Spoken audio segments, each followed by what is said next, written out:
enrollment into the clinical trials, because NCCN, which we follow for the treatment of cancer, they are the guidelines which dictate the treatment.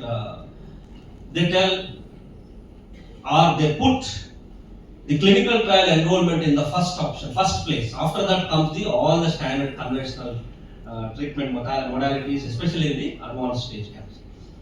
Yeah. So this, as we were just discussing, hormone receptor positive is at least a good subset, or we can tell, in which we have the usage of hormonal therapy tablets almost since we can tell 50 years. So these are the mechanisms how this hormonal therapy tablet works, and we have different treatments or therapeutic modalities for premenopausal as well as postmenopausal. So we use tamoxifen, we use anastrozole, letrozole, as well as other agents in the hormonal therapy of hormonal positive breast cancers. So if we why I have put this diagram is a simple tablet which costs around 100 rupees per month or 200 rupees per month in hormone receptor positive, after what we discussed, after surgery, chemo, radiation, if they are hormone positive disease, if they take 5 years of tamoxifen versus if they don't take these 5 years of tamoxifen, or if they don't take anything, the absolute benefit in terms of recurrence is huge, and absolute benefit in terms of breast cancer mortality reduction is also huge. So roughly the 15-year recurrence rates will come down by around close to 10 to 11%, and 15-year mortality due to breast cancer comes down again by 9 to 10% by the usage of simple hormonal therapy, which is tamoxifen. So just telling us that each step is important. So this is the important follow-up after the patient has been already given main treatment modalities. So this is only simple tablet, but the benefit is huge in terms of reducing the recurrence rates as well as in terms of reducing the mortality related to the breast cancer. Of course, this slide why I put is paracetamol also has its own side effects, right? So all chemotherapeutic drugs, obviously we all know that they are very powerful or potent agents, potent drugs. They come with their own side effect, but benefit, we always keep one important point in our mind. We have to weigh the risk between side effect and benefits. So benefits are huge when compared to the side effects. So that was about the tamoxifen. This is other drug aromatase inhibitors which we use in the postmenopausal age group. So basically what they do is they inhibit the aromatase enzyme, which actually helps in the production of estrone, estradiol from the other precursor components, compounds like androstenedione and testosterone. This is a mechanism which is widely active in the postmenopausal group, where we have to use the aromatase inhibitors. They are basically what we use anastrozole, letrozole, and exemestane in the postmenopausal group.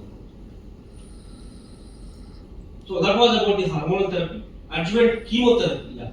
So chemotherapy, if you see here, we have gone a long way from conventional basic drugs like CMF, endoxan, methotrexate, IFU to anthracyclines like doxorubicin, epirubicin. Then came taxanes, paclitaxel, docetaxel, and then came the combined regimens where we give 4 cycles of AC followed by 4 cycles of paclitaxel or docetaxel.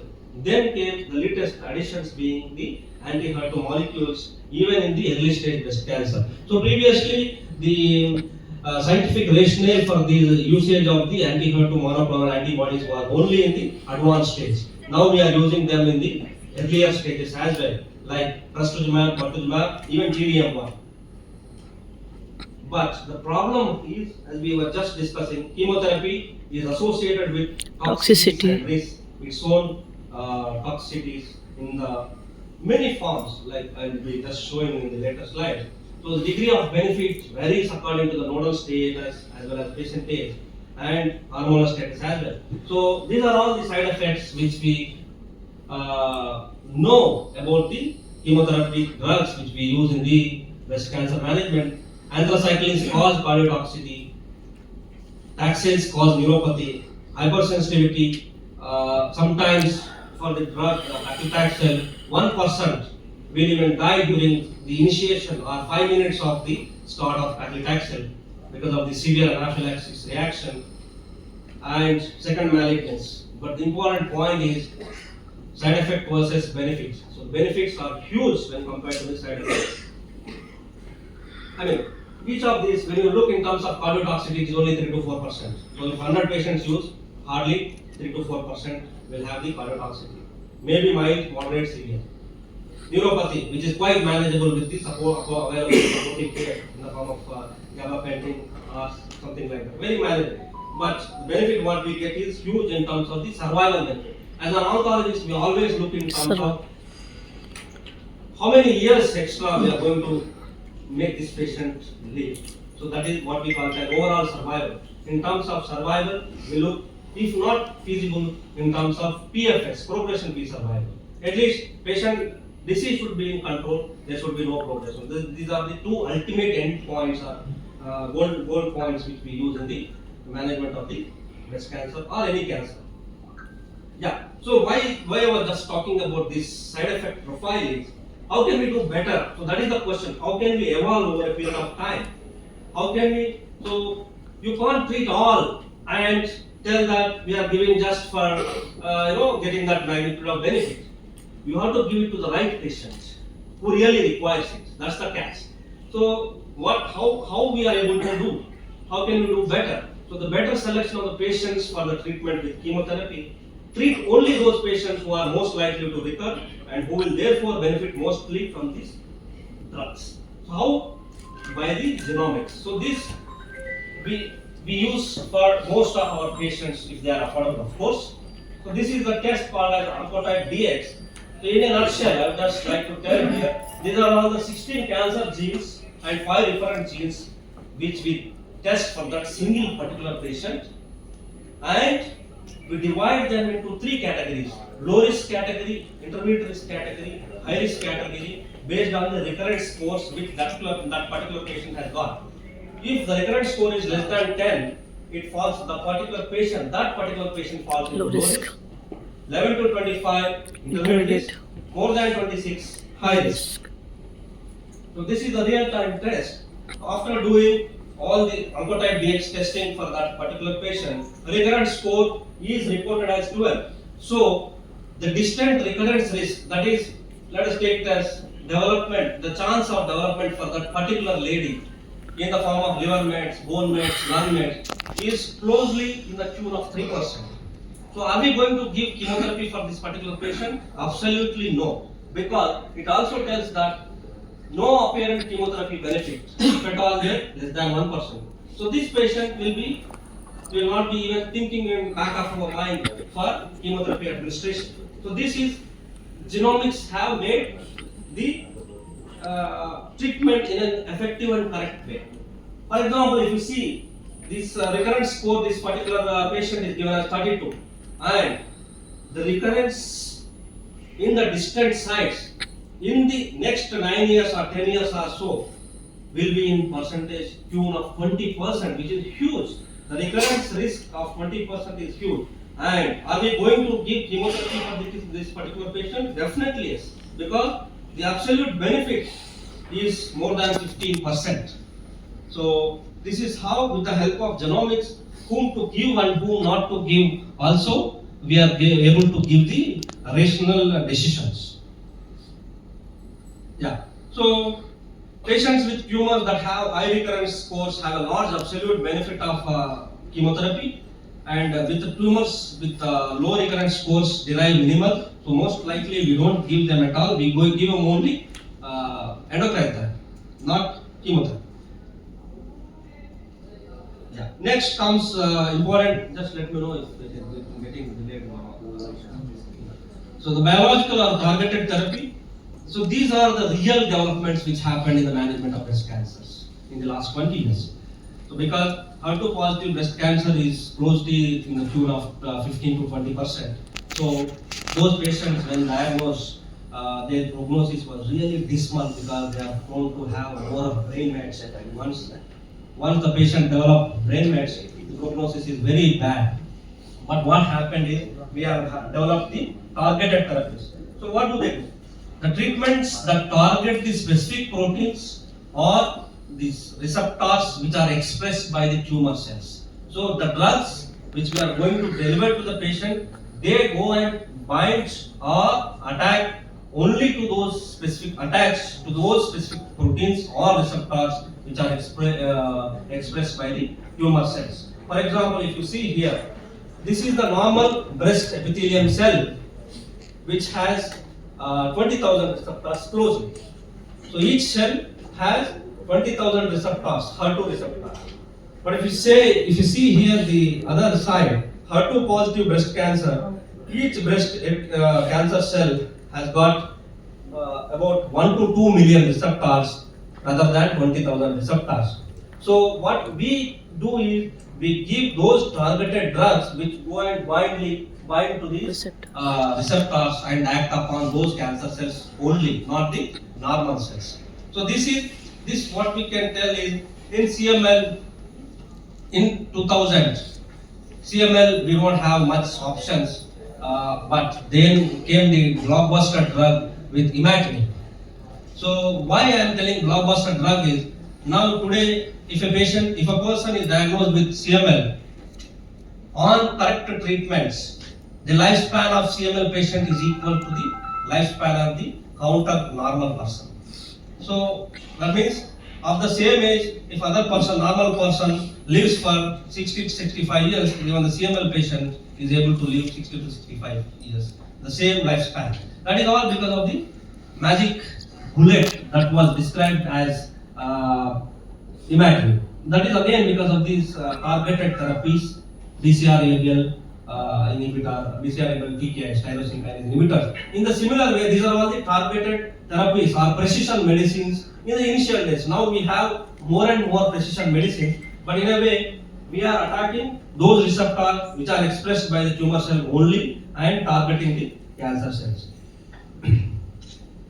Yeah. So in a simply, the drug trastuzumab goes and binds to the HER2 receptors and causes all these beneficial effects in the potential of chemotherapy, inhibition of the tumor cell proliferation, facilitation of the immune function. So giving us the therapeutic benefit. So what exactly is the benefit we are talking about the anti-HER2 monoclonal antibody? So this is trastuzumab, and trust me, this is a a landmark trial in the field of oncology itself. Trastuzumab is the anti-HER2 monoclonal antibody which we use in the breast cancer management.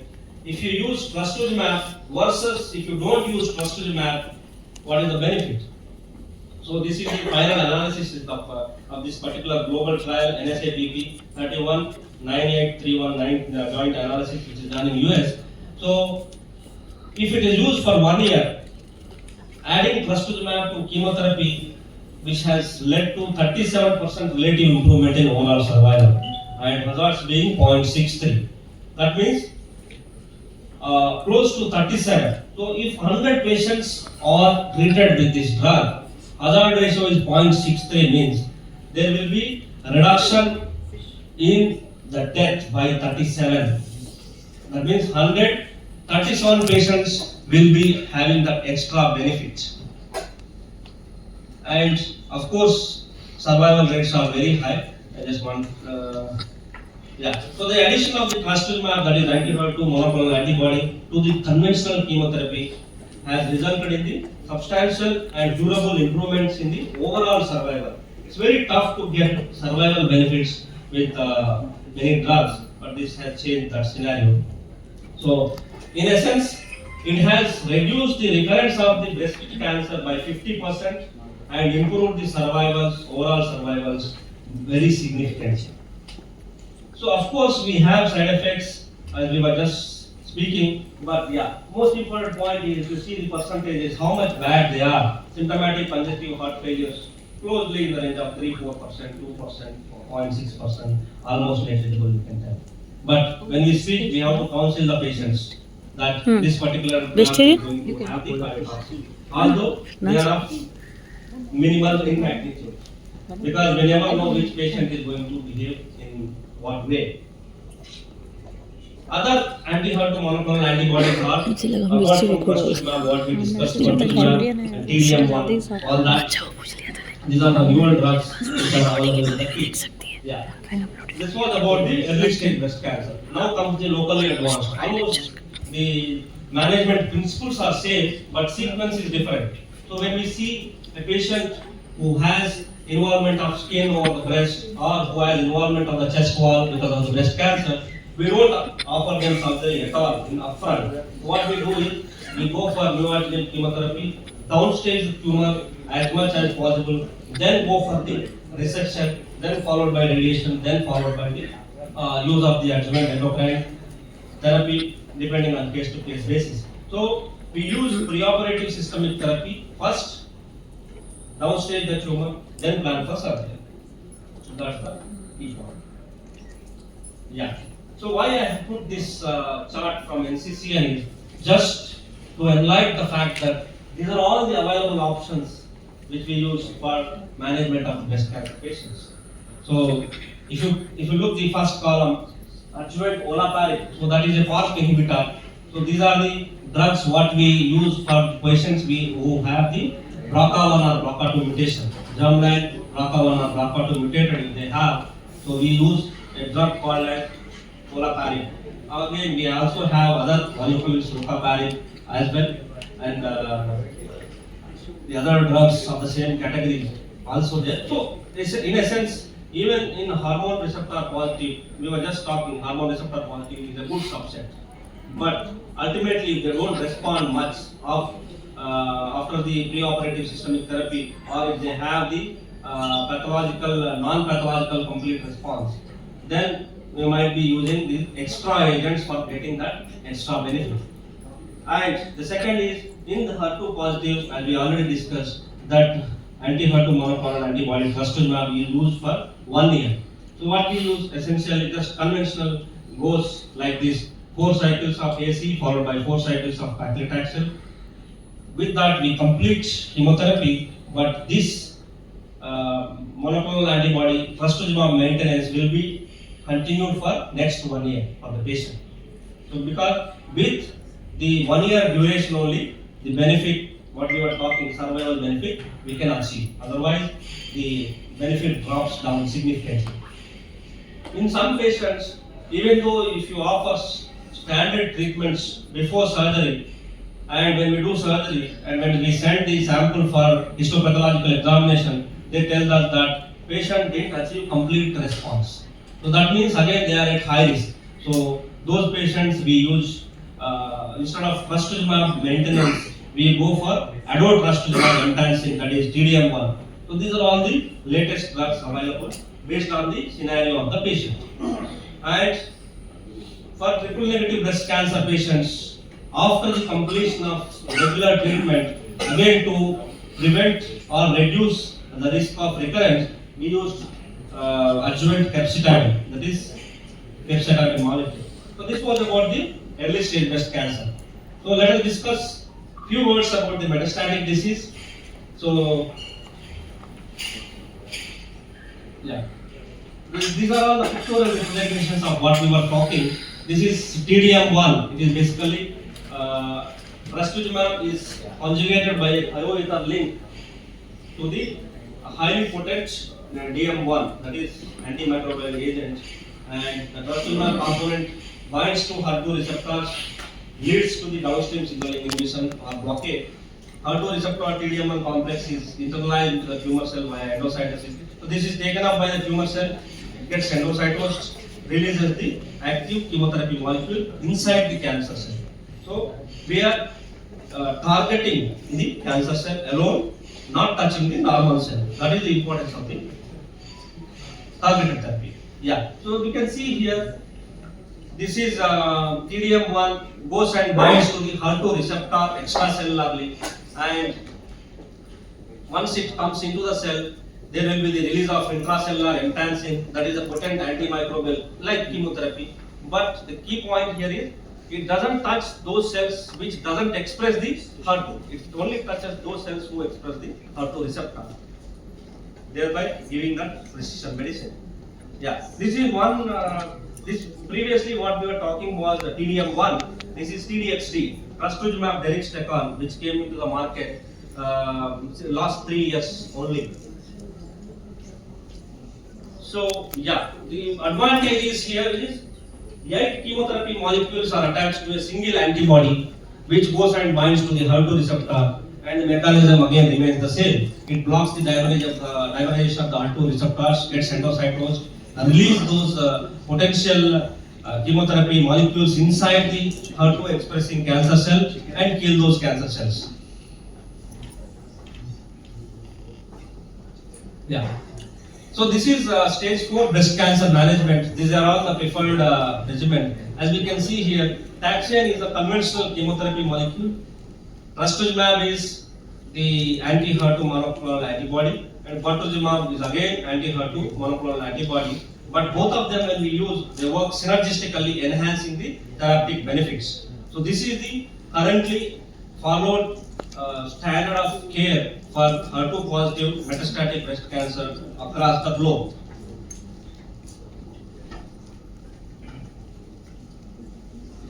So, one word about features consistent with hereditary breast or ovarian cancer syndrome, because this is one thing what we usually face the discussion in our OPDs again. Do I have like from my mother, sister, aunt, paternal side? These are all. How to suspect the hereditary breast or ovarian cancer syndrome. So, when there are multiple cases of early onset breast cancer in a family, when there is ovarian cancer with family history of breast or ovarian cancer, breast and ovarian cancer in the same woman, bilateral breast cancers, or presence of breast cancer in the male. So these are all the points which we can suspect that there is some hereditary component for that particular patient. Yeah. Once the treatment is finished, this follow-up survival is very, very crucial for any malignancy. Survival follow-up is very important because in breast cancer, if we speak in specific, what is the advantage of follow-up is after the treatment is successfully or completely done, we need to understand any complications of therapy they have, residual complications or residual adverse events, one thing, and most important what we think or keep in back of our minds is to detect the recurrence or metastatic disease as early as possible. What is the importance of that is, once we detect the recurrence early as much as possible, then again the treatment of that recurrence also becomes very easy compared to those who come delayed. So that's the importance of the regular follow-up visits after successful completion of the treatment. Yeah. So what are the available drugs in the metastatic breast cancer? I'll just show the list just to show how many options we have in our hands as per the standard NCCN recommendation. So these are all the exhaustive list of drugs which we have in our hands for the management of the breast cancer. So we have potentially good options, but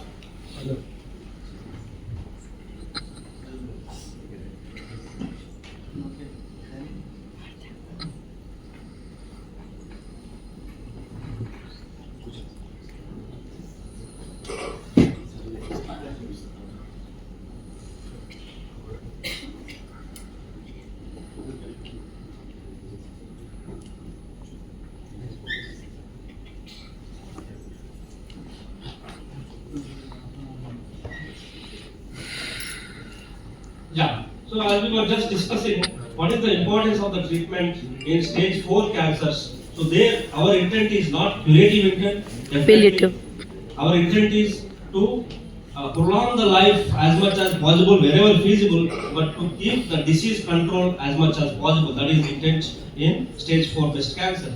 Obtain the maximum control of symptoms, prevent the complications, and increase the overall survival with preserved quality of life. Yeah. So whether we have to use single drugs or combination of drugs, that depends on multiple factors. Yeah. I think this is one important revolutionary change in terms of management of hormone receptor positive metastatic breast cancer, that is stage 4 breast cancers. That is because here what we are seeing is palbociclib is orally available CDK4/6 inhibitors. So previously, whenever we see a patient, breast cancer patient diagnosed in stage 4, our available only option was chemotherapy. But that has changed drastically and dramatically with better results, better outcomes with the availability of these agents, that is CDK4/6 inhibitors, that is palbociclib plus letrozole, that is hormone therapy. Why? Because these are oral pills, and the main important catch point to note is they give more successful results, more better outcomes than the chemotherapy injections, which are really toxic. So these have minimal side effects, which has given overall survival benefit. If you see in terms of the magnitude of benefit, if you use only the letrozole, what we were discussing in the previous slides, hormonal therapy, letrozole alone, the median progression-free